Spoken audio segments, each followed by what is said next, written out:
Hello everyone, कैसे हैं आप सभी। आई होप आप अच्छे होंगे। तो आज हम 11 अक्टूबर 2025 और आज डे है सैटरडे। तो आज की हम जो हमारी द हिंदू की इम्पोर्टेंट न्यूज़, जैसे कि आप सभी को पता है हमारी ये सीरीज़ चल रही है द हिंदू की। इसमें जो भी यूपीएससी से रिलेटेड जितने भी करंट अफेयर्स के टॉपिक होते हैं उनको हम अच्छे से डीप में कवर करते हैं विद PYQ एंड मेंस के क्वेश्चन भी हम आपको दिखाते हैं कि उस टॉपिक से रिलेटेड कैसे क्वेश्चन आ सकते हैं। अब देखिए, इसमें जो हमारे मेजर सब्जेक्ट रहते हैं वो होते हैं polity IR, history, art and culture, economy, science and tech, environment. इसके साथ ही जियोग्राफी भी हमारा एक मेजर सब्जेक्ट है। ये जो 5 सब्जेक्ट है ये किसी भी एग्ज़ाम में कोर सब्जेक्ट होते हैं। अगर आपको करंट अफेयर के टॉपिक कवर कर रहे हैं तो इन सब्जेक्ट में से करने अनिवार्य होते हैं, यानी कि इनमें से ज़रूर क्वेश्चन पूछा जाता है। इससे पहले हम इस सेशन को स्टार्ट करें, हमने आपको कल के जो सेशन था उसमें क्वेश्चन दिया था, एक क्वेश्चन ऑफ द डे मिलता है आपको डेली सेशन के लास्ट में। आपको इसका आंसर पता करना था, तो इसका करेक्ट आंसर आज हम बताएंगे कि क्वेश्चन क्या है कि प्राचीन भारत में इनमें से किस शासक ने मतविलास, विचित्र चित्त और गुण भरा की उपाधियां धारण की थी। यानी कि ये जो उपाधियां हैं ये किसको दी गई थी, हम आपको बता दें ये PYQ है, यानी कि यूपीएससी का जो हमारा प्री का एग्ज़ाम होता है JS1 एग्ज़ाम, तो उसमें ये जो है, हाँ, तो इसमें 2025 में ये क्वेश्चन पूछा गया, लास्ट ईयर इस ईयर ही पूछा गया, जो मई में एग्जाम हुआ था उसमें। इसका करेक्ट आंसर है ऑप्शन ए, महेंद्र वर्मन प्रथम। जो महेंद्र वर्मन प्रथम थे उनको मतविलास, विचित्र चित्त और गुण भरा ये 3 उपाधियां दी गई थी। अब इसके साथ ही हमारी जो फर्स्ट न्यूज़ है उसको हम शुरू करते हैं। हमारी न्यूज़ क्या है कि इंडिया जो है, भारत रिटेल पावर को ओपन करने जा रहा है प्राइवेट फर्म्स के लिए। तो ये जो है यानी कि अब देखिए ये रिटेल पावर क्या है कि प्राइवेट फर्म्स को स्टेट जो भी स्टेट्स है जिनमें प्राइवेट फर्म्स काम करती उनको उनकी खुद की बिजली जो है वो प्रोवाइड करवाई जाएगी। तो ये जो है प्राइवेट कंपनीज जिसमें Adani enterprises, Tata power, Torrent power है और CESC है, इनको ज़्यादा यानी कि इनको स्ट्रेंथ करने के लिए इनकी जो प्रेजेंस है, यानी कि जो पूरी इनकी एक तरह से उपस्थिति है वो पूरे भारत में इंश्योर करने के लिए ये स्टार्ट किया जा रहा है ये प्रोजेक्ट। अब देखिए इसके प्रमुख इम्पोर्टेंट मतलब कि पॉइंट्स क्या हैं इस न्यूज़ के, कि ये वर्तमान में सिर्फ दिल्ली, ओडिशा, महाराष्ट्र, गुजरात जैसे क्षेत्रों में फिलहाल इसको प्राइवेटाइजेशन किया गया। नया जो ड्राफ्ट रखा गया उसमें निजी कंपनियों को खुदरा बिजली बेचने की अनुमति दी जाएगी। एक ही क्षेत्र में कई निजी कंपनियों को काम करने की छूट होगी, यानी कि एक एरिया में बहुत सारी जो निजी यानी कि प्राइवेट कंपनीज हैं वो काम कर सकती हैं। इसके साथ ही जो उपभोक्ता होंगे उनको बेहतर सेवा दी जाएगी और ज़्यादा उनको विकल्प मिल जाएंगे, यानी कि एक तरह से ये कंपटीशन जो बाज़ार है वो बढ़ने वाला है। इसकी अगर हम हिस्ट्री यानी कि पृष्ठभूमि को देखें तो राज्य डिस्कॉम जो है उस पर भारी वित्तीय बोझ बढ़ चुका है। यानी कि 2025 जून तक इसका जो बिजली उत्पाद को लगभग 6.78 अरब डॉलर का जो बैलेंस था वो बाकी था, जिससे जो स्वतंत्र पावर जैसे कि प्रोड्यूसर्स को तरलता संकट का सामना करना पड़ा।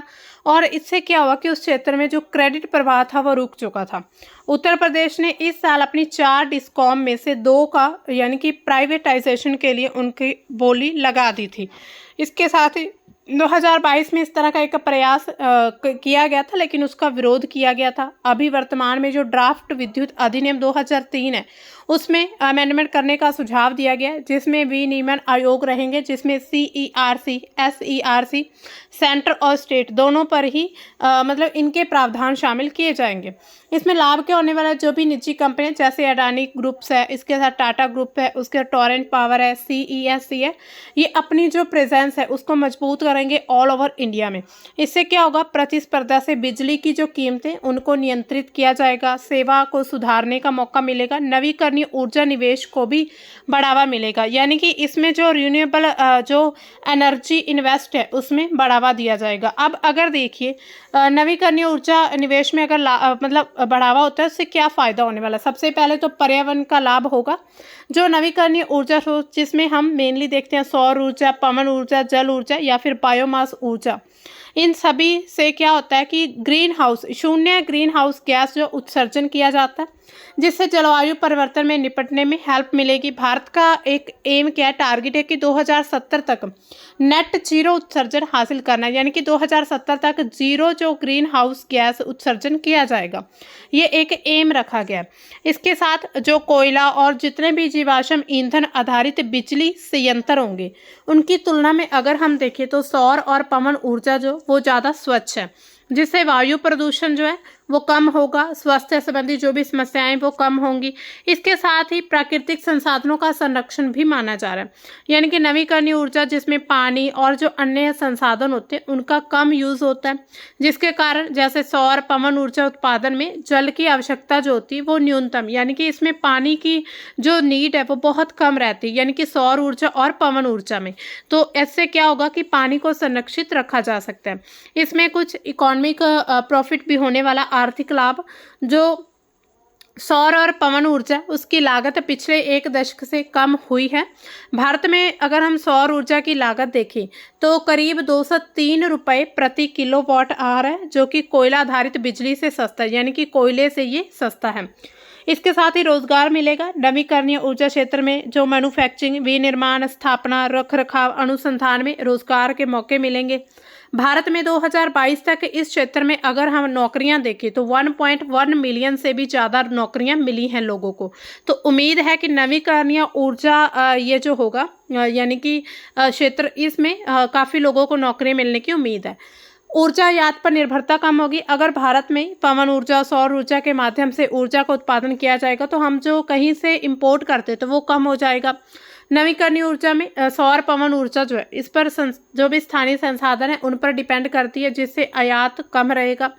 भारत में नवीकरणीय ऊर्जा में निवेश को बढ़ावा देने के लिए सरकार ने भी बहुत प्रोत्साहन किए, जैसे कि टैक्स में छूट दी है, सब्सिडी दी जाती है, पीपीए यानी कि पावर परचेज एग्रीमेंट तैयार किए। तो इन सभी के माध्यम से भारत में जो नवीकरणीय ऊर्जा उसमें इन्वेस्टर्स को ज़्यादा फायदे दिए गए। इसके साथ सामाजिक लाभ भी हो सकते हैं, जैसे कि सौर मिनी ग्रिड बनाया जाता है, यानी कि सौर ऊर्जा के लिए एक ग्रिड प्रणाली का यूज़ होता है। ऑफ ग्रिड समाधान, जो गांव वाला और जो दूर दराज के क्षेत्र होते हैं जहां पर बिजली कम रहती है तो वहां पर बिजली पहुंचाने में मदद करते हैं, जिससे जीवन स्तर में सुधार होता है। इसके बाद जो स्वास्थ्य सुधार किए जाते हैं, यानी कि जो स्वच्छ ऊर्जा होती है जिसमें वायु जल प्रदूषण कम होने से जो सांस लेने की और जो अन्य बीमारियां होती हैं, यानी कि बाकी बीमारियां जो भी हेल्थ इश्यूज होते हैं, जिससे स्वास्थ्य देखभाल की लागत कम होगी। इसके साथ ही नवीकरणीय ऊर्जा के जो छोटे पैमाने के प्रोजेक्ट होते हैं, जिसमें रूफटॉप सोलर, यानी कि जो छत के ऊपर जो सोलर सिस्टम लगाया जाता है, कम आमदनी वाले जो भी समुदाय होते हैं उनको बिजली सस्ती दी जाती है। इसके साथ ही रणनीतिक तकनीकी लाभ भी होते हैं। जो नवीकरणीय ऊर्जा होती है हमारी, वो स्थानीय स्तर पर उत्पादित किया जाता है और उनका यूज़ भी स्थानीय स्तर पर ही होता है, जिसमें भारत की जो ऊर्जा की स्वतंत्रता वो बढ़ती है। पूरे विश्व की जो ईंधन मूल्य है उसका अस्थिरता का प्रभाव कम होता है। इसके साथ ही नवीकरणीय ऊर्जा में निवेश से बैटरी स्टोरेज, स्मार्ट ग्रिड, ऊर्जा दक्षता तकनीकों से नवाचार को भी बढ़ावा मिलता है, यानी कि हर बार कुछ नए करने की कोशिश रहती है और उससे नई नई जो टेक्निक्स हैं, नए नए इनोवेशंस होते रहते हैं। इसके साथ ही भारत ने COP26 में 2030 तक 500 गीगावाट नवीकरणीय ऊर्जा का एक टारगेट रखा है और निवेश इस लक्ष्य को पूरा करने में मदद करेगा, जिससे क्या होगा कि भारत की पूरे विश्व में एक छवि जो है वो मजबूत होगी। इसके साथ ही कुछ चुनौतियां और समाधान भी निकालने होंगे, यानी कि अब आसान नहीं है कि नवीकरणीय ऊर्जा को बढ़ावा देना। इसमें चुनौतियां क्या रहेंगी? सबसे पहले तो लागत ज़्यादा हो सकती है, क्योंकि स्टार्टिंग में कोई भी जो काम स्टार्ट किया जाता है तो उसमें परियोजना की जब स्थापना होगी लागत ज़्यादा होगी। लंबे समय में ये सस्ती हो सकती है, लेकिन सरकार के द्वारा अगर फाइनेंशियली हेल्प दी जाती है या फिर लोन की फैसिलिटीज़ मिलती हैं तो इससे क्या होगा कि ये जो चुनौती उसको ख़त्म किया जा सकता है। बैटरी स्टोरेज, स्मार्ट ग्रिड में निवेश करने से रुक कर जो भी नवीकरणीय ऊर्जा की समस्या वो भी हल हो सकती है। ज़मीन अधिग्रहण, या फिर मतलब कि सौर ऊर्जा के लिए बड़े बड़े सोलर पैनल लगाने तो उसके लिए ज़मीन भी चाहिए होती है। अनुमति प्रक्रिया को आसान करने से निवेश बढ़ सकता है। तो ये सब चुनौतियों के साथ हमें समाधान भी निकालने होंगे। अब इससे रिलेटेड क्वेश्चन क्या आ सकते हैं? विच one of the following schemes promotes renewable energy adoption in India? India में कौन सी स्कीम है जो रीन्यूएबल एनर्जी को प्रोमोट करती है? उज्ज्वल योजना, PM Surya Ghar free electricity scheme, Ayushman Bharat, स्वच्छ भारत मिशन। तो ये तो बिल्कुल भी नहीं, सी भी नहीं है, डी भी नहीं है, और इसका जो करेक्ट ऑप्शन वो है बी, पीएम सूर्य घर फ्री इलेक्ट्रिसिटी स्कीम जो है, इससे ये सुनिश्चित किया गया है कि रिन्यूएबल एनर्जी को प्रमोट करके यानी कि पूरे भारत में नवीकरणीय ऊर्जा के स्रोत लगाए जाएंगे। अब इसमें मेंस का क्वेश्चन कैसे आ सकता है कि जीएस 3 में ये क्वेश्चन आया था, हालांकि ऐसे आ सकता है कि discuss the significance of opening the retail electricity sector to private companies in India. यानी कि इसमें क्या क्या फ़ायदे हो सकते हैं, यानी कि क्या फ़ायदे होने वाले अगर रिटेल इलेक्ट्रिसिटी सेक्टर ओपन किया जाएगा भारत में प्राइवेट कंपनीज़ के लिए। तो इसमें क्या होगा कि प्राइवेट कंपनीज़ ज़्यादा निवेश करेंगी, वो पूरे इंडिया में अपनी जो उपस्थिति उसको सुनिश्चित कर सकती हैं, इससे कंपटीशन बढ़ सकता है और नई कंपनियां आ सकती हैं, जिसकी वजह से लोगों को फ़ायदा हो सकता है, नौकरियां मिल सकती हैं।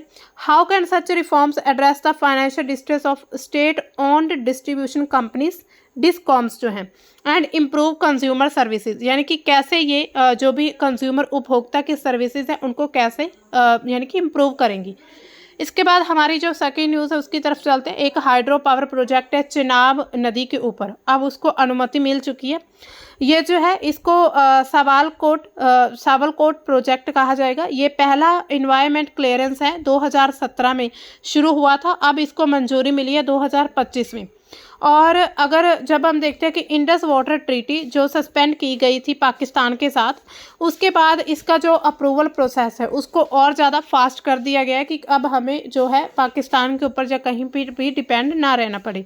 तो ये जो पूरा प्रोजेक्ट है ये इन्वायरमेंट मिनिस्ट्री के द्वारा यानी कि होल्ड किया जा रहा है, यानी कि उसके द्वारा इसको मंजूरी मिली है, इन्वायरमेंट मिनिस्ट्री ने इसको अब क्लियरेंस दिया है। अगर हम इसकी कॉस्ट देखें तो करीब ये 22,000 करोड़ का ये एक प्रोजेक्ट है, इसका एस्टिमेट लगाया जा रहा है कि पहले ये इतना था, लेकिन अब जो कॉस्ट प्राइस है वो बढ़ चुकी है, 31,000 कुछ करोड़ कॉस्ट इसकी हो गई है। इसके अलावा ये प्रोजेक्ट क्या करेगा, इसमें क्या होगा, it is projected to have an installed power capacity of 1856 megawatt, यानी कि इसकी जो कैपेसिटी की बात करें तो 1856 यानी कि 1856 मेगावाट की जो कैपेसिटी है इसकी पावर इंस्टॉल करने की। इसके साथ ही ये 8,000 मिलियन यूनिट से ज़्यादा जो एनुअली यानी कि एक साल में 8,000 मिलियन यूनिट बिजली जनरेट कर सकता है। तो ये इस प्रोजेक्ट की पूरी जो बताई गई है कैपेसिटी क्या है, इससे क्या होने वाला है। तो इसी तरह अब हम इसको थोड़ा और डिटेल में देख लेते हैं। अब देखिए ये रामबाण और उधमपुर जिले के बीच चिनाब नदी जो बहती है, उस चिनाब नदी के ऊपर ये प्रोजेक्ट लगाया जाएगा, सिद्धू गांव के पास है। ये जो बगलिहार है और सलाल परियोजना है उसके बीच स्थित होगा। ये परियोजना 1856 मेगावाट क्षमता वाली होगी और राष्ट्रीय जल विद्युत निगम यानी कि NHPC के द्वारा इसको डेवलप किया जाएगा। इसकी लागत 22,704 करोड़ से लेकर 31,380 करोड़ तक बताई जा रही है।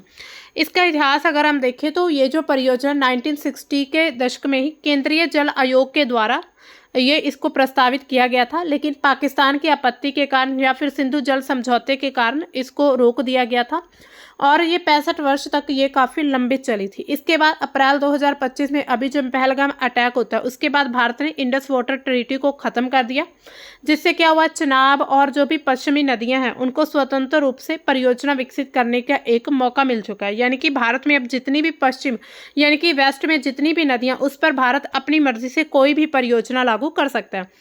जुलाई 2025 में NHPC ने पूरे विश्व की जो निविदाएं हैं जारी की, यानी कि अब देखिए NHPC के द्वारा ये प्रोजेक्ट को चलाने की जो यानी कि स्पीड है उसको और तेज कर दिया है।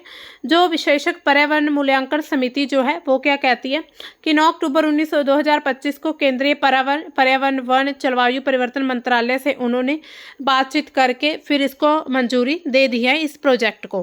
अब इस प्रोजेक्ट का पूरा महत्व क्या रहने वाला है, तो सबसे पहले जम्मू कश्मीर की सबसे बड़ी जो है जल विद्युत परियोजना होगी, यानी कि हाइड्रो पावर जो प्रोजेक्ट होगा सबसे बड़ा जम्मू कश्मीर का। इसके बाद चिनाब बेसिन की जो जल विद्युत क्षमता बताई जा रही है 1,50,000 मेगावाट से लेकर ज़्यादा है। और अभी जो है अप्रयुक्त है। ये जो परियोजना है उस क्षेत्र की ऊर्जा और जो आर्थिक विकास है उसको बढ़ावा दिया जाएगा। इसके साथ ही पाकिस्तान के लिए एक झटका भी हो सकता है, क्योंकि जो भी इंडस वाटर ट्रीटी उसके सस्पेंशन के बाद भारत पश्चिमी नदियों यानी कि चिनाब, झेलम और सिंधु के पानी का अधिक यूज करेगा, क्योंकि ये सभी नदियां जो है भारत से होकर बहती हैं। तो अब इन नदियों के पानी को भारत यूज करने वाला है। अब देखिए इसके उत्पादन के लिए क्या ये परियोजना जम्मू कश्मीर के और देश के लिए स्वच्छ नवीकरणीय ऊर्जा के एक बड़ा स्रोत होने वाली है। इसके साथ ही ऊर्जा की जो कमी है उसको कम किया जाएगा और साथ में ग्रिड में स्थिरता आ जाएगी। आर्थिक विकास होगा इससे। जो परियोजना है इससे स्थानीय स्तर पर रोजगार लोगों को मिलेगा, विशेष रूप से जो निर्माण और संचालन का जब मतलब दौर चलेगा उसी दौरान लोगों को काफ़ी रोजगार दिया जाएगा। इसकी लागत जो बताई जा रही है उससे आर्थिक गतिविधियां बढ़ेंगी। उसके बाद जो भी स्थानीय व्यवसाय हैं जिसमें आपूर्ति श्रृंखला, सेवा क्षेत्र, इन सभी को बढ़ावा मिलने वाला है। इसके बाद क्षेत्र का विकास होगा जिसमें रामबान, उधमपुर जिलों के बीच सड़क, बिजली, इन सभी का विकास होने वाला है। परियोजना से संबंधित जितनी भी गतिविधियां स्थानीय समुदाय के लिए बेहतर होने वाली हैं, उनके लिए कनेक्टिविटी में सुधार आएगा, उनकी सुविधाएं जो है वो बढ़ जाएंगी। स्वच्छ ऊर्जा स्रोत होने के कारण ये जो जीवाश्म ईंधन है उस पर निर्भरता कम हो जाएगी, कार्बन उत्सर्जन में भी कमी आएगी। इसके साथ ही जो जलाशय आधारित बिजली उत्पादन, स्थिर टिकाऊ ऊर्जा आपूर्ति उसको सुनिश्चित किया जाएगा। अब देखिए जल विद्युत परियोजना मतलब कि पानी से जो बिजली या फिर ऊर्जा का उत्पादन करना। इसके साथ ही सिंधु जल संधि जो हुई थी उसके बाद ये परियोजना चिनाब नदी के पानी का अधिक यूज करके भारत को एक तरह से स्वायत्तता देगी। इसके साथ ही बाढ़ नियंत्रण, जल प्रबंधन किया जाएगा। अगर जलाशय निर्माण होता है तो बाढ़ नियंत्रण में भी मदद मिलेगी। सिंचाई के लिए जो जल उपलब्धता वो भी बढ़ जाएगी, इससे कृषि को भी लाभ होगा। इसके साथ ही जलाशय आसपास के क्षेत्र में जो एक तरह से ये टूरिस्ट एरिया बन जाएगा, इसके रूप में विकसित होगा। यहाँ पर अन्य जो भी जल विद्युत परियोजनाएं हैं वो भी जब चली थी तो वो एक बहुत ही मतलब कि अच्छी तरह से टूरिस्ट प्लेस की तरह विकसित हुई और वहाँ पर अब जो उनकी आर्थिक सिचुएशन वो पहले से बेहतर है। बाकी और परियोजनाएं कौन सी हैं? इसमें रतले में परियोजनाएं, किश्तवाड़ में जनवरी 2024 में पानी मोड़ने में इसको सफलता मिली थी, हालांकि इन पर काम चल रहा है अभी। कीरू में है, किश्तवाड़ में प्रस्तावित है ये। डूगर में हिमाचल प्रदेश का जो चंबा जिला है उसमें 2023 में इंडस वाटर ट्रीटी को मंजूरी मिली थी इस डूगर में। अब देखिए चुनौतियां क्या रहने वाली हैं। इसमें कुछ पर्यावरण के प्रभाव रहेंगे, वन्यजीवी और जो भी स्थानीय पारिस्थितिकी तंत्र है उस पर प्रभाव पड़ेगा।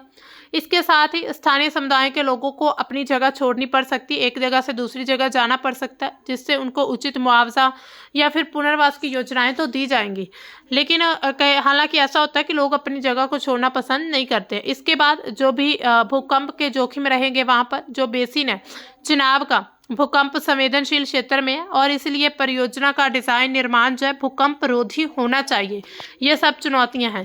अब देखिए सिंधु जल समझौते पर इस परियोजना का क्या इफेक्ट पड़ने वाला है। अगर ये परियोजना शुरू होती तो सिंधु जल संधि जो उस पर क्या प्रभाव पड़ेगा।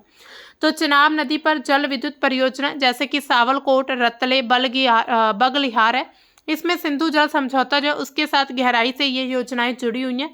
इंडस वाटर ट्रीटी 1960 में भारत पाकिस्तान के बीच हुई थी, विश्व बैंक की मध्यस्थता से हुई थी, यानी कि इसमें विश्व बैंक जो था उसने ये संधि करवाई थी। इससे सिंधु नदी प्रणाली की जो 6 नदियां सिंधु, झेलम, चिनाब, रावी, ब्यास और सतलुज, इनके बीच जो पानी का बंटवारा है उसको नियंत्रित किया गया था। इसमें जो पूर्वी नदियां यानी कि पूर्व की तरफ बहने वाली रावी, ब्यास, सतलुज ये भारत को पूरा अधिकार देती हैं, जबकि पश्चिमी नदियां सिंधु, झेलम, चिनाब ये मुख्य रूप से पाकिस्तान को दी गई थी। यानी कि 6 नदियों में से 3 नदियां पाकिस्तान को और 3 भारत को मिली थी। भारत को पश्चिम नदियों पर केवल रन ऑफ द रिवर जल विद्युत परियोजना की अनुमति है, यानी कि बहते पानी के साथ ही आप कोई भी परियोजना चला सकते हैं पश्चिमी नदियों पर, जिसमें क्या होता है जल का भंडार जो सीमित है, यानी कि पानी को आप रोकेंगे नहीं ताकि पाकिस्तान का जो जल प्रवाह वो प्रभावित ना हो, पाकिस्तान को भी पानी मिलता रहे। अब इसके बाद अब पूरी तरह से ये चिनाब नदी पर जो भारत है वो अपने नियंत्रण कर लेगा, तो चाहे तो पानी को रोक सकता है। चिनाब परियोजना का IWT पर क्या असर पड़ने वाला है। इसमें क्या होगा, संधि की चुनौतियां, विवाद बढ़ सकते हैं, जिसमें क्या है कि जो ये अभी सावलकोट की परियोजना शुरू हो रही है, तो ये पहले तो रन ऑफ द रिवर के तहत सीमित थी, लेकिन निलंबन के बाद भारत की जो क्षमता है वो ज़्यादा हो चुकी है। इससे संधि की भावना जो प्रभावित होती है, क्योंकि पाकिस्तान ये कहता है कि परियोजनाएं जो है जल प्रवाह को कम करेंगी, यानी कि पानी को रोक सकती हैं। इसके साथ ही भारत पाकिस्तान के संबंधों पर भी प्रभाव देखा जाएगा। हालांकि प्रभाव संबंध तो हम क्या ही कहें, हालांकि इनमें काफ़ी ज़्यादा विवाद चलते रहते हैं। तो ये जो कूटनीतिक तनाव वो बढ़ सकते हैं। पाकिस्तान युद्ध की धमकी मानता है इसको, और अंतर्राष्ट्रीय न्यायालय या विश्व बैंक में भी अपील कर सकता है। इसके बाद ये जो परियोजनाएं ऊर्जा सुरक्षा, जल प्रबंधन को मजबूत करती हैं, लेकिन पाकिस्तान की तरफ से कोई सैन्य या फिर आर्थिक प्रक्रिया करने का भी यानी कि आर्थिक प्रतिक्रिया भी हो सकती है। इसके बाद जल प्रवाह, पर्यावरणीय प्रभाव रहेंगे। चिनाब से पाकिस्तान की जो 80% इरिगेशन इस पर डिपेंड करती है, चिनाब नदी पर। तो इसमें क्या होगा, अगर पानी भारत में ही रह गया, यानी कि भारत ने अपनी जो हाइड्रो पावर प्रोजेक्ट इस पे शुरू किया, तो पानी भारत के लिए, भारत को पानी की बहुत ज़रूरत होगी, तो भारत क्या करेगा, इंडिया में पानी रोका जा सकता है, जिससे क्या होगा, पाकिस्तान की कृषि, अर्थव्यवस्था और उनके पानी पर संकट गहरा हो सकता है। इसके साथ ही ये जो परियोजनाएं भारत के लिए स्वच्छ ऊर्जा, बाढ़ नियंत्रण प्रदान करेंगी, लेकिन जलवायु परिवर्तन जैसे कि जो हिमनद पिघल रहा है, तो दोनों देशों पर असर पड़ेगा, यानी कि भारत में बाढ़ आने की संभावना रहेगी। हालांकि बाढ़ अभी भी देखी गई थी भारत में। इसके साथ ही अगर हम बात करें इसमें प्री के क्वेश्चन कैसे बनते हैं, तो क्वेश्चन 2021 में पूछा गया, with reference to the Indus river system of the following 4 rivers, 3 of them pour into one of them which joins the Indus directly. Among the following which one is the river that joins the Indus directly? यानी कि कौन सी नदी जो है वो directly Indus नदी में मिलती है। तो इसमें जो आंसर है हमारा करेक्ट है, झेलम नदी जो है वो डायरेक्टली इंडस नदी में जाके मिलती है। 2018 में पूछा गया था, as per the Indus water treaty 1960 which one of the following rivers were allocated to India for unrestricted use. इसमें यानी कि भारत को कौन सी नदियां मिली है जो अनरेस्ट्रिक्टेड यूज कर सकते हैं। रावी, ब्यास और सतलुज नदियों का जो पानी है वो भारत किसी भी तरीके से अपने अकॉर्डिंग यूज कर सकता है। इसमें मेंस का क्वेश्चन कैसे बन सकता है कि enumerate the upstream and downstream riverine problems associated with the construction of dams on the rivers in India। यानी कि जो भी इंडिया में जो रिवर्स पर डैम बनाए जा रहे हैं वो कैसे अपस्ट्रीम एंड डाउनस्ट्रीम पर इफेक्ट डालती हैं, तो उसके बारे में बताना है। जिसमें अभी आप चिनाब नदी पर बगलिहार योजना, रतले जैसी परियोजना के कारण जो बाढ़ नियंत्रण हो रहा है, इसके साथ ही विस्थापन, पाकिस्तान विवाद, इन सभी के बारे में आप यहाँ पर जिक्र कर सकते हैं। अब हमारी जो नेक्स्ट न्यूज़ है ये इकोनॉमी से रिलेटेड है। तो ये न्यूज़ क्या है कि माइक्रो फाइनेंस जो लोन है, यानी कि माइक्रो फाइनेंस जो लोन दिए जाते हैं, तो उसमें जो लोन चुकाने की क्षमता है उसमें गिरावट दर्ज की गई। यानी कि जो एक तरह से लोन डिफ़ॉल्ट है वो ज़्यादा देखे गए कि बहुत सारे लोग जो थे जिन्होंने लोन तो लिया लेकिन वो बैलेंस जो थे वो चुका नहीं पाए। ये 2024-25 की रिपोर्ट है, साधन डाटा ये बताता है। इसमें जो अगर स्टेट वाइज देखें तो बिहार की जो परफॉर्मेंस थी वो सबसे ख़राब रही है। यानी कि बिहार में बहुत सारे लोग ऐसे थे ग्रामीण क्षेत्र के, या फिर महिलाएं थी, या फिर और ऐसे मतलब बिजनेस जिन्होंने स्टार्ट किया, तो वो लोग बहुत सारे ऐसे थे जिन्होंने लोन तो लिया लेकिन अब वो वापस चुकाने में असमर्थ थे। तो इन्होंने बहुत बड़ी अमाउंट ची थी, लोन की बहुत बड़ी अमाउंट को चुका नहीं पाए। तो बिहार में इस जो बिहार है वो टॉप पर रहा है। इसमें जो है यानी कि बुरे जो मतलब कि एक तरह से जो बैड डेट लिए गए थे यानी कि कर्जे, तो उन्होंने कहा है कि जो इंडस्ट्री में अगर हम देखें तो भारत की जो माइक्रो फाइनेंस की रिपोर्ट हमें बताती है कि जो ये लोन चुकाने की क्षमता है वो बहुत कम रही है। इसके साथ ही ये जो डेटा क्या दिखाता है कि जो गांव वाले एरिया यानी कि रूरल जो बोरर्स होते हैं, यानी कि ग्रामीण जो लोन लेने वाले लोग हैं गांव के क्षेत्र के, उनकी लोन रीपेमेंट की जो सिचुएशन थी या फिर उनकी जो कंडीशन थी वो ज़्यादा ख़राब रही है। और 2.3 लाख करोड़ के जो लोन आउटस्टैंडिंग है वो गाँव के क्षेत्र में दिए गए थे, और इसमें 6.4% ओवर ड्यू है 30 दिनों से ज़्यादा। यानी कि जिनको 30 दिन का टाइम दिया गया था उसमें 6.4% जो है ओवर ड्यू देखे गए। इसके साथ ही उन्होंने बताया कि जो अगर इसको हम कंपेयर करें तो ये सेमी अर्बन एरिया और अर्बन बोरर्स में देखें तो सेमी अर्बन जो है उसमें 6.1%, हाँ 6% सेमी अर्बन एरिया में नहीं 6.1% जो है सेमी अर्बन एरिया में और 6% जो है वो अर्बन बोरर्स थे इसमें। तो इसी तरह ये पूरा डेटा जो है फाइनेंस लोन का दिखाया गया, 2024-25 का ये पूरा डेटा दिखाया गया। इसके साथ ही अगर मान लीजिए अब देखिए अगर माइक्रो फाइनेंस लोन लिए जाते हो तो फिर लोग एक तरह से जब लोन लेते हैं उसके बाद इसको चुका नहीं पाते, तो इसमें बहुत सारे सवाल खड़े होते हैं। भारत की भी कहीं ना कहीं गवर्नमेंट की भी कंडीशन, उनका बजट भी हिल जाता है क्योंकि लोग इतने ज़्यादा लोन ले लेते हैं लेकिन फिर भी वो चुका नहीं पाते, तो फिर क्या होता है कि इसको सरकार को ये सब कुछ डिफ़ॉल्ट करना पड़ता है। लेकिन लोन क्यों देती है सरकार या फिर कोई भी छोटे छोटे बैंक लोन इसी वजह से देते हैं ताकि उनको बाद में प्रॉफिट हो, ताकि अगर मान लीजिए किसी ने बिजनेस के लिए लोन लिया और फिर अगर उसका बिजनेस अच्छा चल रहा है तो उसमें प्रॉफिट होगा, तो फिर क्या होगा कि वो बैंक को उनका लोन वापस करेगा और उसके साथ ही उनको जो इंटरेस्ट वगैरह वो भी मिलेगा। लेकिन ऐसा नहीं हो पाया। तो माइक्रो फाइनेंस ऋण क्या होता है, ये छोटे छोटे लोन होते हैं जो कि माइक्रो फाइनेंस संस्थान यानी कि छोटे जो इंस्टीट्यूट होते हैं उनके द्वारा या फिर गैर बैंकिंग वित्तीय कंपनियां जो होती हैं या फिर सेल्फ हेल्प ग्रुप्स और जो कुछ बैंक होते हैं ये लोन प्रदान करते हैं, जैसे कि ग्रामीण बैंक जैसे होते हैं। भारत में जो माइक्रो फाइनेंस का जो क्षेत्र है इसको साधन और माइक्रो फाइनेंस इंस्टीट्यूट नेटवर्क, ये जो दो संगठन है ये मिलकर इसको कंट्रोल करते हैं, इसकी निगरानी करते हैं। जबकि भारतीय रिजर्व बैंक जो वो इसका नियामक है, यानी कि अगर हम मेन देखें कि इसको लोन ये किससे लोन लेते हैं, ये आरबीआई से लोन लेकर आगे लोगों को देते हैं माइक्रो फाइनेंस लोन। इसके साथ लोन के फायदे क्या हैं, तो इसमें जो वित्तीय समावेशन बढ़ता रहता है, यानी कि लोगों को फाइनेंशियली हेल्प दी जाती है जो काम तो करना चाहते हैं लेकिन उनके पास पैसा नहीं है, फिर उनको माइक्रो फाइनेंस लोन मिलता है। आर्थिक सशक्तिकरण, यानी कि एक बार लोगों को अगर लोन लेकर वो अपना काम स्टार्ट कर लेते हैं, उनका काम अच्छा चल जाता है तो उनकी जो आर्थिक कंडीशन यानी कि उनकी जो भी फाइनेंशियली कंडीशन वो अच्छी हो सकती है। इसके साथ ही लचीलापन रहता है, यानी कि माइक्रो फाइनेंस लोन में ऐसा रहता है कि आपने अगर एक बार 50,000 का लोन लिया उसके बाद फिर आप 20-30 हज़ार का या अगर आप कम ज़्यादा चाहें तो लोन ले सकते हैं। इसके साथ आय उत्पादक गतिविधियां होती रहती, यानी कि जिससे क्या होगा, ये लोन लेकर लोग उन जगह पर लगाते हैं जहां पर उनको आमदनी बढ़ने की उम्मीद होती है, फिर उनको उनकी आय बढ़ती है, फिर उसके साथ फिर लोन देने वाले को भी फायदा होता है।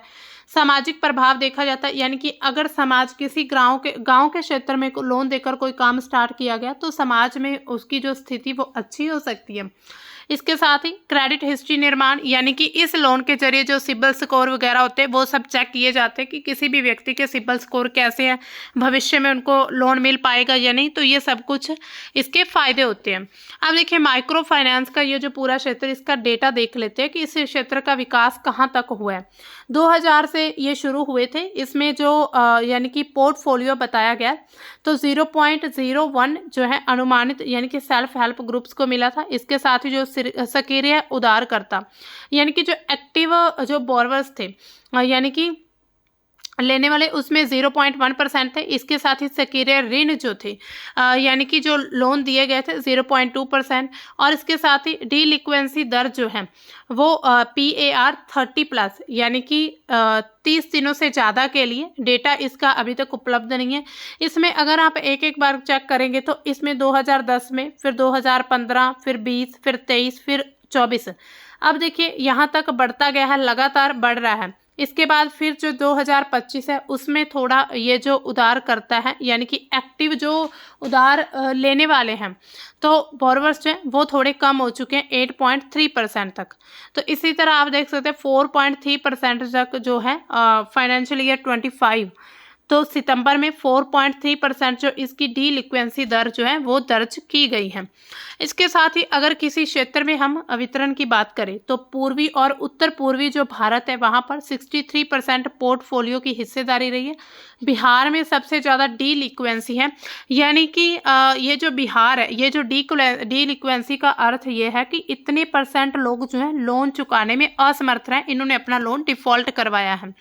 दक्षिणी भारत में 20% उनकी हिस्सेदारी थी। स्थिर लेकिन धीमी वृद्धि हुई थी। उत्तरी भारत में तनाव बढ़ा है, खास करके पंजाब हरियाणा के क्षेत्र में, क्योंकि यहाँ पर अभी आपने देखा ही होगा बाढ़ जैसी सिचुएशन बनी इन क्षेत्रों में, तो वहाँ पर लोगों की जो एक तरह से आय का आजीविका का स्रोत था वो पूरी तरह से अब खत्म हो चुके हैं और फिर नए सिरे से स्टार्ट होगा सब कुछ। इसके साथ ही 51,000 जो करोड़ रुपए का पोर्टफोलियो, लेकिन चूक की दर जो है राष्ट्रीय औसत के समान है। अगर हम नेशनल एवरेज निकालें तो जो लोन चुकाने की जो चूक है कि अगर हम रेट की बात करें तो वो राष्ट्रीय औसत के बराबर ही है। इसके साथ ही प्रमुख चुनौतियां भी हैं। ओवर लैंडिंग हुई है। चुनौतियां मीन्स ये कि ये कारण है, ये सभी कारण हैं जिसकी वजह से लोग जो है लोन चुकाने में असमर्थ रहे हैं। ओवर लैंडिंग रही। 2024 में उधारकर्ता के पास 3+ से ज़्यादा ऋण थे, यानी कि 3 से ज़्यादा लोन ले चुके थे, जिससे उनकी जो चूक है वो बढ़ गई थी। ब्याज दरें ज़्यादा थी। 2022 के जब आरबीआई ने गाइडलाइंस जारी की तो उसके बाद जो ब्याज दर 22 से 26% रही और उधारकर्ता पर ये दबाव डालती रही। इसकी वजह से वो ज़्यादा लोन नहीं चुका पाए। कोविड का प्रभाव पड़ा। कोविड के बाद जो गांव का एरिया था वहां पर आमदनी में कमी आई और अनियमित नकदी प्रवाह बढ़ गया था। इसके बाद तरलता संकट, यानी कि एनबीएफसी जो माइक्रो फाइनेंस इंस्टीट्यूट्स हैं उनको बैंकों से 40% कम फंडिंग मिली थी, जिसके कारण लोग जो थे वो ऋण नहीं चुका पाए। इसके मुख्य कारण हमने अभी देख ही लिया, ओवर लैंडिंग हुई, आर्थिक दबाव या फिर नियामकीय दबाव, यानी कि आरबीआई के द्वारा भी कहीं ना कहीं इसमें रोल निभाया गया।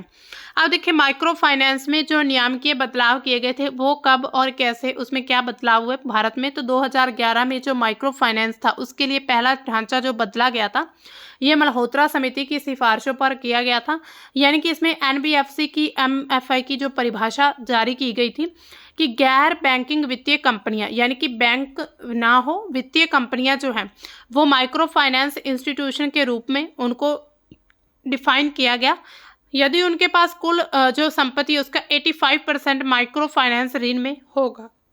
इसके साथ नेटवर्थ 5 करोड़ आधारित निर्धारित कर दी गई। दूसरा क्या, ब्याज दरों पर सीमा लगा दी गई कि ब्याज दर को 26% हर वर्ष सीमित कर दिया गया।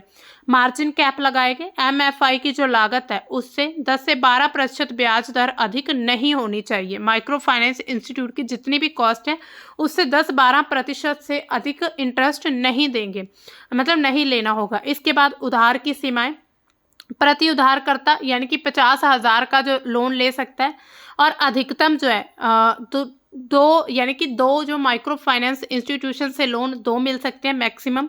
पुनर्भुगतान नियम, यानी कि जबरन वसूली पर रोक लगाई जाएगी, जबरन किसी से कोई लोन नहीं वसूला जाएगा। साप्ताहिक या मासिक किस्तों में लचीलापन, यानी कि अगर आप चाहें तो आप वीकली इंस्टॉलमेंट दे सकते हैं, मंथली इंस्टॉलमेंट दे सकते हैं। क्रेडिट ब्यूरो का यूज़ किया गया, यानी कि सिबिल स्कोर, इन सभी का यूज़ जो अनिवार्य कर दिया गया। अगर आपने लोन लेना तो इन सभी का आपको यूज़ करना होगा। इस ढांचे से क्या प्रभाव पड़ा, डीलिक्वेंसी दर को 2010 के 10% से लेकर 2015 के 0.5% तक कम किया। यानी कि इसमें जब ये पहला चेंज किया गया था तो इसमें जो डीलिक्वेंसी का मतलब यह है कि इनकी जो लोन चुकाने की जो क्षमता थी वो कम हो गई थी। इसके बाद 2014 से 15 तक जो बदलाव हुए उसमें साधन और एमएफआईएन को एसआरओ का दर्जा दिया गया था।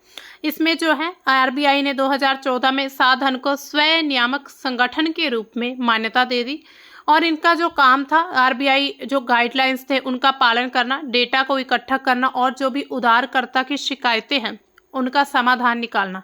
इसके बाद आचार संहिता लागू की गई, कोड ऑफ कंडक्ट, जो भी कर्मचारी उनके लिए आचार संहिता जिसमें पारदर्शी मूल्य निर्धारण होगा, उधारकर्ता संरक्षण शामिल था।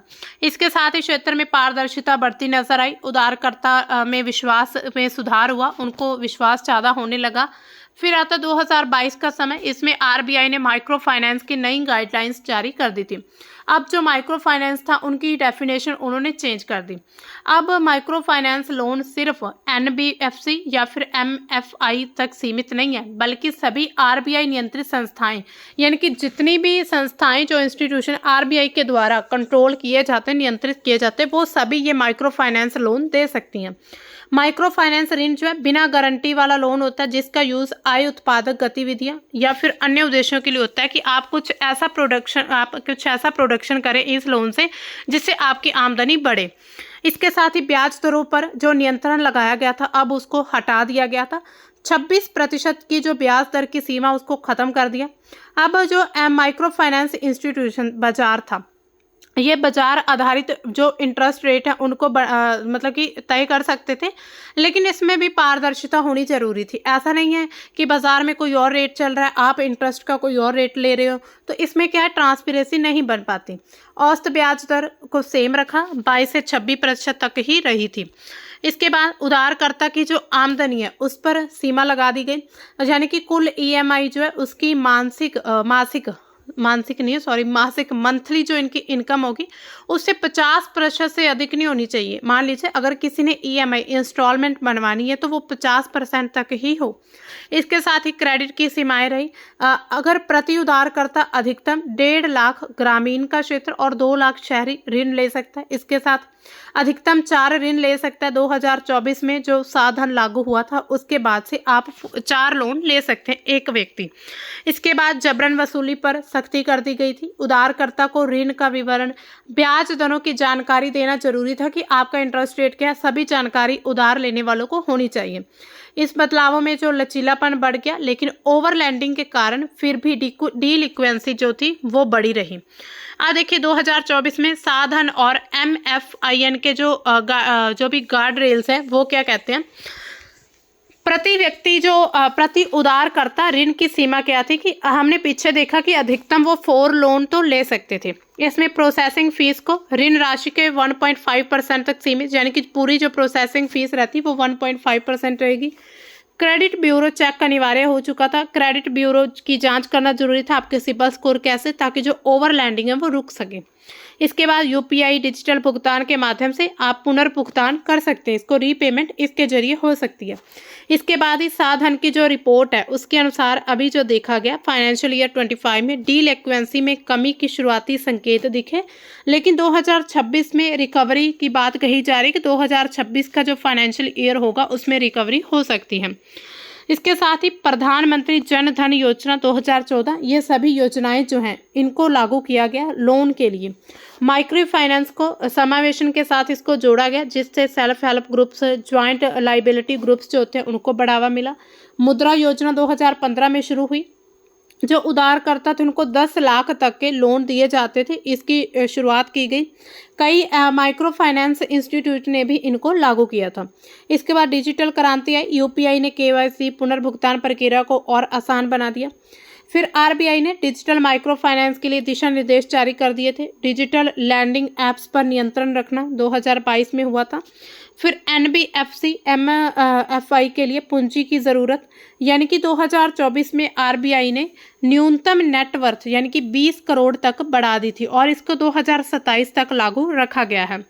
इसके बाद ही 2011 के बाद क्या होता है कि क्षेत्र में स्थिरता और विश्वास बढ़ जाता है। दिशा निर्देश से अधिक संस्थान जो होते हैं, बैंक, जो भी सेल्फ हेल्प ग्रुप्स होते हैं, उनको माइक्रो फाइनेंस में भाग लेने की अनुमति मिल गई। इसके साथ ही क्रेडिट ब्यूरो, डिजिटल उपकरणों से जो जोखिम प्रबंधन में सुधार किए गए। उधारकर्ता यानी कि उधार लेने वाले जो थे उनके संरक्षण ने जबरन वसूली को कम कर दिया, यानी कि उनको संरक्षित किया गया कि अगर मान लीजिए कोई उधारकर्ता लोन चुकाने में असमर्थ है तो उसको समय दिया जाएगा, लेकिन उससे जो है जबरन वसूली नहीं की जाएगी। तो ये सब इसके फायदे हुए, लाभ हुए थे। अब इसमें क्वेश्चन कैसे आ सकते हैं कि micro finance is the provision of financial services to people of low income groups. This includes both consumers and the self employed. The services rendered under microfinance can credit facilities, savings, insurance, fund transfer facilities. जिसमें कौन कौन सी सेवाएं शामिल है, जिसमें सभी सेवाएं शामिल हैं 1, 2, 3 और 4। माइक्रो फाइनेंस में क्रेडिट, सेविंग्स, इंश्योरेंस और फंड ट्रांसफर ये सब कुछ शामिल होता है। इसके बाद माइक्रो फाइनेंस इंस्टीट्यूशन नेटवर्क और साधन along with the RBI have developed a code for responsible lending. In this regard, which one of the following is correct? It covers ground level practices of MFIs. It covers ground level practices of banks. It covers ground level practices of NBFC. इसमें पहला और तीसरा correct है, यानी कि ये bank की practice को कवर नहीं करती हैं, बल्कि ये MFIs यानी कि micro finance institutions and NBFC की जो भी प्रैक्टिस है उसको ग्राउंड लेवल पे करती हैं। अब हमारा जो एडिटोरियल का टाइम है, अब देखिए एडिटोरियल किससे रिलेटेड है, ये है चेलम हिल प्रोजेक्ट को लेकर है। यानी कि अभी जो चेलम हिल है जो तमिलनाडु के एरिया में आती है, तो साउथ एरिया में है, तो उसमें जो श्रीकाकुलम जो वहाँ का जिला है, वहाँ पर ये चेलम हिल्स पाई जाती होती है। इस पर एक प्रोजेक्ट शुरू करने की बात चल रही है, और ये जो प्रोजेक्ट है ये जो APGENCO के द्वारा प्रपोज किया गया कि 3200 मेगावाट तक ये कोल बेस्ड थर्मल पावर जो है वो लगाएगा। यानी कि कोयला आधारित ये प्रोजेक्ट लगेगा 3200 मेगावाट का। अब इसके लिए जो हिली एरिया वहाँ पर जो लोग यानी कि स्थानीय समुदाय जो हैं वो अपना काम करते हैं, वहाँ पर अपनी जो कृषि उत्पादन करते हैं, और उनके द्वारा इसका विरोध किया जा रहा है। यहाँ पर उन्होंने एक स्टोरी भी दी है इस एडिटोरियल में कि 11 बजे का सुबह का समय था, और जो मीना राव थे 40 साल की उनकी उम्र है, वो अपने खेतों में काम कर रहे थे, और ऊपर उन्होंने देखा कि अचानक से एक बड़ा ड्रोन आया, वो उनके जो इतना भी एरिया था पूरा लैंड एरिया उसका जो भी सर्वे करने लगा। तो अब ये सर्वे उनको, फिर वो डर गए कि आखिर ये मतलब एकदम से कौन सा ड्रोन आया है, उनको पता भी नहीं था कि ऐसा कुछ सर्वे होने वाला, गवर्नमेंट के द्वारा मंजूरी मिली है या कुछ ऐसा। फिर उन्होंने FIR दर्ज करवाई और पुलिस के द्वारा उस ड्रोन को पकड़ लिया गया था। लेकिन अब उनके मन में एक तरह से डर फैल चुका है कि कहीं ना कहीं उनका जो यानी कि जो उनकी खेती है, जो भी उनकी ज़मीन है, वो उनसे छीन जाएगी। अब देखिए वहाँ पर उन्होंने जो कॉटन का उत्पादन किया, अभी जो प्रोडक्शन चल रहा है अभी के समय पर जो अक्टूबर नवंबर तक, तो ये कॉटन उन्होंने अपनी उगानी शुरू कर दी है। कॉटन की बिजाई शुरू हुई है। अब ये सर्दियों में ये कॉटन की मतलब कि बेच देंगे, यानी कि उनका प्रोडक्शन हो जाएगा। अब उसके बाद उनकी जो नई फसलें होंगी वो अपनी लगाएंगे। इसी तरह उन्होंने देखा कि जब वो अपने यानी कि उन्होंने देखा कि उनकी ज़मीन का सर्वे हो रहा है, तो उन्होंने बाकी अपने गांव के लोगों को बुलाया, फिर सभी ने मिलकर ये प्रयास किए। लेकिन इससे पहले भी उन्होंने बताया कि जो यहाँ पर जो पहले भी ऐसे प्रोजेक्ट जब चलने की बात हुई थी, तो उस समय पर जो उसमें इन गांव के 3 व्यक्ति ऐसे थे जो शहीद हो गए थे अपनी एरिया को बचाते हुए। तो ये जो प्रोजेक्ट बताया जा रहा है करीब 30,000 करोड़ का माना जा रहा है कि ये प्रोजेक्ट रहेगा, और 3200 मेगावाट का जो ऊर्जा है उत्पादन करेगा। अब इसमें जो प्रोटेक्शन यानी कि प्रोटेक्शन के जो भी फॉरेस्ट के प्रोटेक्शन की बात कही जा रही है कि जो आदिवासी जो समीक्षा परिषद है, यानी कि उसके द्वारा इसके प्रोटेक्शन की बात हो रही है कि हम जंगलों का यानी कि जंगलों का संरक्षण करेंगे, उनको प्रोटेक्ट करेंगे। लेकिन इसमें जो इतने भी घर हैं इस गांव में, वो सभी इस चीज़ का विरोध करते हैं। तो ये जो लगातार जो प्रोटेक्ट है यानी कि प्रोटेस्ट लगातार बढ़ता जा रहा है चेलम हिल्स के लिए। तो इसमें आप एडिटोरियल में ये देख सकते हैं, कॉटन बेल्ट की बात की उन्होंने कि ये पूरी तरह से एक तरह से कॉटन बेल्ट का एरिया आता है, जहाँ पर ये चेलम हिल्स में अभी और जो भी प्रोजेक्ट शुरू करने की बात चल रही है। इसके बाद ये सूटेबल फॉर प्रोजेक्ट, अब देखिए प्रोजेक्ट के लिए इसको सूटेबल माना जा रहा है कि वहाँ पर आसानी से उनको पानी मिल जाएगा, क्योंकि आस में क्या है कोस्टल एरिया है, तो वहाँ समुद्र से पानी मिल सकता है आसानी से, उनको वहाँ पर जो मजदूर मिल जाएंगे, तो कोल आसानी से मिल सकता है। यानी कि हम जो देखते हैं कोस्टल एरिया, वहाँ पर मिनरल्स मिलते हैं। तो जो तमिलनाडु का ये जो श्रीकाकुलम का एरिया, यहाँ पर जो कोल का उत्पादन होता है, तो उनको अब किसी और दूसरी जगह पर ले जाने से आसानी होगी कि कोल यहाँ पर इतना ज़्यादा मिल रहा है इस एरिया में, तो हम यहीं पर उत्पादन कर लेते हैं। तो यहीं पर वो कोल जो थर्मल प्रोजेक्ट है यानी कि थर्मल प्लांट लगाने की बात चल रही है, लेकिन फिर भी लोगों के द्वारा इसका लगातार विरोध किया जा रहा है।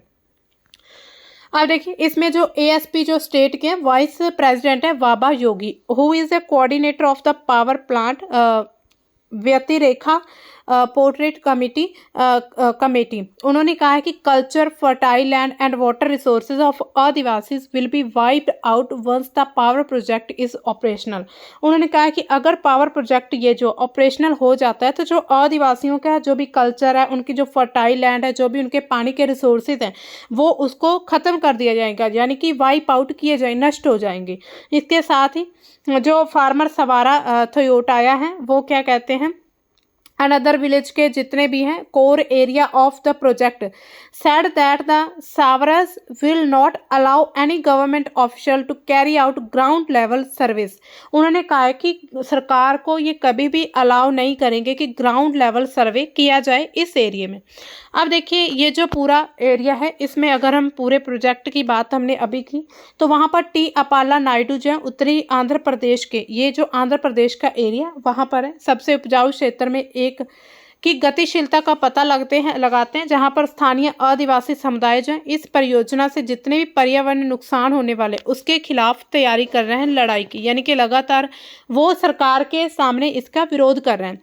इसके साथ ही जो PGENCO का जो 3200 मेगावाट का सुपर क्रिटिकल कोयला आधारित थर्मल पावर प्रोजेक्ट है जिसकी क्षमता हमने बात की 3200 मेगावाट है और इसका स्थान क्या रहेगा, वेन नेला वलासा गांव है और अमुदुल्ला वलासा विधानसभा का क्षेत्र आता है और श्रीकाकुलम जिला है जो बंगाल खाड़ी के तट पर है और कोयला परिवहन को आसान बनाएगा, यानी कि कोयला उनको आसानी से मिल जाएगा। ये टेक्निक क्या रहेगी, यहाँ पर super critical boiler turbine system लगाया जाएगा, उच्च दाब तापमान पर कम काम करेगा, जहाँ पर तापमान ज़्यादा होता है प्रेशर ज़्यादा होता है और जिसकी जो दक्षता है वो एफिशिएंसी क्या रहेगी 40 से 42% तक पहुंच जाएगा। इसका उद्देश्य क्या है कि आंध्र प्रदेश में जो ऊर्जा की मांग है वो बढ़ रही है, जो भी उद्योग का विकास है उनके लिए काम किया जाएगा। प्रोजेक्ट जो है राज्य की थर्मल पावर क्षमता उसको मजबूत करेगा। अब देखिए इसमें स्थिति क्या है कि जो प्रस्ताव है सितंबर 2025 में सरकार को भेजा गया, इसके साथ ही भूमि अधिग्रहण पर्यावरण मंजूरी की प्रक्रिया चल रही है पूरी तरह से। निर्माण जो है 2026 में शुरू होने की बात कही जा रही है। इसमें जो चेलम हिल्स है उसकी विशेषताओं की अगर हम बात करें तो यहाँ पर जो बिजली की मांग वो लगातार बढ़ती जा रही है। आंध्र प्रदेश में उद्योग बहुत सारे हैं, घरेलू बिजली की मांग तेजी से बढ़ रही है। 2025 में यह थर्मल उत्पादन की क्षमता 20.3% वृद्धि दर्ज की गई और ऊर्जा की मांग को दर्शाती है कि इसमें ऊर्जा जो है वो ज़्यादा ऊर्जा की डिमांड हो रही है। ये प्रोजेक्ट 3200 मेगावाट की अतिरिक्त क्षमता को जोड़ेगा जिससे उस राज्य की ऊर्जा सुरक्षा वो मजबूत होगी। इसके साथ ही श्रीकाकुलम और जो आसपास का क्षेत्र है वहाँ पर उद्योग की गतिविधियाँ जिसमें बंदरगाह मैन्युफैक्चरिंग सेक्टर है उनको बढ़ावा देने के लिए ऐसे प्रोजेक्ट की आवश्यकता मानी जा रही है। चेलम हिल्स जो है बंगाल की खाड़ी के तट के बिल्कुल नज़दीक है, इससे कोयला आयात परिवहन में आसानी होगी। इसके साथ ही प्रोजेक्ट के लिए जो वाम्स धारा नदी है उससे जलाशय से पानी की आपूर्ति भी हो सकती है जो सुपर क्रिटिकल थर्मल पावर की कूलिंग और अन्य ज़रूरतों के लिए इम्पोर्टेंट है। इसके साथ ही चेलम हिल्स क्षेत्र में लगभग 1200 से लेकर 1600 एकड़ की भूमि उपलब्ध भी है वहां पर और प्रोजेक्ट के लिए ऐसा कहा जा रहा है कि इतनी भूमि की ज़रूरत है। हालांकि यह भूमि अधिग्रहण का विवाद भी बनी हुई है, यानी कि वहाँ पर जो भी स्थानीय समुदाय उनके द्वारा इसका विरोध किया जा रहा है। इसकी जो दक्षता क्या रहेगी, सुपर क्रिटिकल तकनीक पारंपरिक कोयला आधारित जो प्लांट्स हैं उसकी तुलना में, यानी कि पारंपरिक जो कोयला प्लांट्स हैं उसमें 40 से 42% अधिक ऊर्जा उत्पादन करेगी। CO2 उत्सर्जन को कम किया जाएगा। ये जो तकनीक है पर्यावरणीय लक्ष्यों केंद्र सरकार के दिशा निर्देशों के अकॉर्डिंग ही तैयार की गई है। इसके साथ सुपर क्रिटिकल प्लांट्स की प्रति यूनिट बिजली उत्पादन की लागत कम होती है जिससे ये आर्थिक रूप से भी व्यवहार है, यानी कि इसकी कॉस्ट कम रहेगी। इसके साथ ही मेगा प्रोजेक्ट की स्थिति है क्षेत्रीय संतुलन जो वहां पर बिगड़ चुका है, यानी कि थर्मल पावर प्लांट का पहले ही श्रीकाकुलम जो जिला पूरा थर्मल पावर प्रोजेक्ट्स का एक केंद्र बना हुआ है जिससे राज्य जो उसकी जो ऊर्जा में आत्मनिर्भरता वो बढ़ जाएगी। केंद्र सरकार का समर्थन मिल चुका है, यानी कि कोयला आधारित जितनी भी बिजली उत्पादन के केंद्र हैं उसको केंद्र सरकार का समर्थन मिला, खास करके नवीकरणीय ऊर्जा जो पूरी तरह से मांग को पूरा नहीं कर सकती हैं। अब देखिए विरोध के मुख्य कारण क्या है। सबसे पहले तो पर्यावरण की चिंता जताई जा रही, वहाँ पर वनस्पति और जितनी भी जैव विविधता वहाँ पर पाई जाती है। हिल्स में आप जानते हैं हिली एरिया में जैव विविधता ज़्यादा देखने को मिलती है। वन्य जीवों को खतरा है, वहाँ पर वनों की कटाई से प्रदूषण बढ़ेगा और स्थानीय जैव विविधता को भी नष्ट किया जा सकता है। इसके साथ ही प्रोजेक्ट के लिए वाम्स धारा जो नदी है उसके जलाशय से पानी की आपूर्ति की जाएगी जिससे क्षेत्र के जो टेल एंड खेत है, यानी कि खेतों को फिर सिंचाई नहीं मिलेगी जो बिल्कुल लास्ट में, यानी कि ये मान लीजिए नदी जा रही है और यहाँ लास्ट में जो खेत आते हैं यहाँ पर प्रोजेक्ट लगा तो सारा पानी यहीं से जलाशय बन जाएगा। अब यहाँ पर जो खेत हैं उनको सिंचाई के लिए पानी नहीं मिलेगा। इसके साथ ही 1200 से लेकर 1600 एकड़ की भूमि की ज़रूरत है और ये खास करके आदिवासी भूमि है, इनको 5th शेड्यूल के अंडर रखा गया है। स्थानीय लोग वहाँ पर डर रहे हैं कि अब उनको अपनी जगह छोड़नी पड़ेगी, क्योंकि उनकी आजीविका का ये साधन है। वहाँ पर वो भेड़ बकरी पालते हैं, कृषि करते हैं। अब इन सभी चीज़ों को प्रभावित करने वाला है। इसके बाद कोयला आधारित प्लांट अगर लगा तो वायु प्रदूषण हो सकता है, राख की डंपिंग की जा सकती है बंगाल की खाड़ी में, तटीय क्षेत्र में मछली पकड़ने पर असर पड़ जाएगा, वहाँ के जो पानी में यानी कि समुद्र में जो भी जीव जंतु होते हैं उनको नुकसान हो सकता है। श्रीकाकुलम में पहले से ही कई थर्मल प्रोजेक्ट चल रहे हैं और उससे जो जिले में डंपिंग यार्ड बनने का भी डर बना हुआ है। इसके बाद राजनीतिक सामाजिक विरोध भी किए जा रहे हैं। Communist party of India CPI जैसे संगठन जो है वो विरोध कर रहे हैं। उन्होंने कहा कि हजारों लोगों को विस्थापित करने का ये प्रोजेक्ट है। फरवरी 2025 में अब्दुल्ला वलासा में स्थानीय निवासियों ने इसका विरोध किया था। अब फिर इसका विरोध किया जा रहा है। इसके बाद वायु जल प्रदूषण, कोयला आधारित जो भी प्लांट होगा उससे जितनी भी राख निकलेगी, सल्फर डाइऑक्साइड, ऐसे प्रदूषक होंगे वो सब उत्सर्जित होंगे, जिससे वहाँ की हवा, वहाँ का जो इन्वायरमेंट वो खराब हो सकता है। इसके साथ ही वंशधारा जो नदी के अगर जलाशय बनाया जाता है तो वहाँ से जो खेत हैं उनको पानी नहीं मिलेगा, जिससे कृषि प्रभावित होगी। तो ये पूरे कारण है इस प्रोजेक्ट को ना चलाने के, यानी कि विवाद करने के। अब देखिए ये विवाद तो लगातार हो रहा है, लेकिन अब सरकार, जो केंद्र सरकार है, वो एक तरह से प्रोजेक्ट को मंजूरी दे चुकी है। अब देखना ये है कि सरकार के द्वारा इसके क्या कदम उठाए जाते हैं।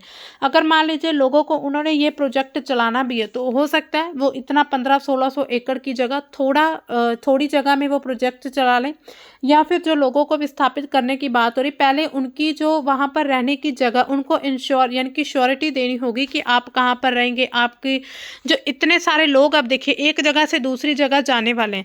अब देखिए डेवलपमेंट के नाम पर पर्यावरण के साथ खिलवाड़ भी होता है, ये तो हमें पता है, लेकिन अब लंबे समय में आने पर इसके हम प्रभाव भी देखते हैं कि इनके प्रभाव क्या रहते हैं। अब देखिए आपके लिए ये जो हमारा पूरा सेशन था वो कंप्लीट हो चुका है। इसके बाद आपके लिए ये क्वेश्चन ऑफ द डे है, तो आपने आज इसका आंसर ढूंढना है कि प्रथम गंधर्व महाविद्यालय जो एक संगीत प्रशिक्षण विद्यालय था, विष्णु दिगंबर पलुस्कर द्वारा 1901 में कहाँ पर स्थापित किया गया था। यानी कि ये एक तरह से इंस्टीट्यूट की बात हो रही विद्यालय की। तो संगीत प्रशिक्षण विद्यालय जो पहले था, अब उसको जो अभी महाविद्यालय बन चुका है, तो उसको कहाँ पर 1901 में सबसे पहले स्थापित किया गया था। ऑप्शंस है दिल्ली, ग्वालियर, उज्जैन और लाहौर। तो आपको इसका करेक्ट आंसर बताना है कमेंट सेक्शन में। इसके साथ ही दोस्तों हमारा ये जो आज का पूरा द हिंदू का सेशन वो कंप्लीट होता है। आई होप आपको अच्छे से समझ आ गया होगा। तो इसमें जो भी आपको क्वेश्चन मिलते हैं आप उसकी मतलब आंसर की प्रैक्टिस जरूर करिएगा, ताकि आपकी जो तैयारी है वो अच्छी से और बढ़िया चलती रहे। तो मिलते हैं दोस्तों हम अपने कल के द हिंदू के सेशन में, तब तक के लिए बाय। Thanks for watching.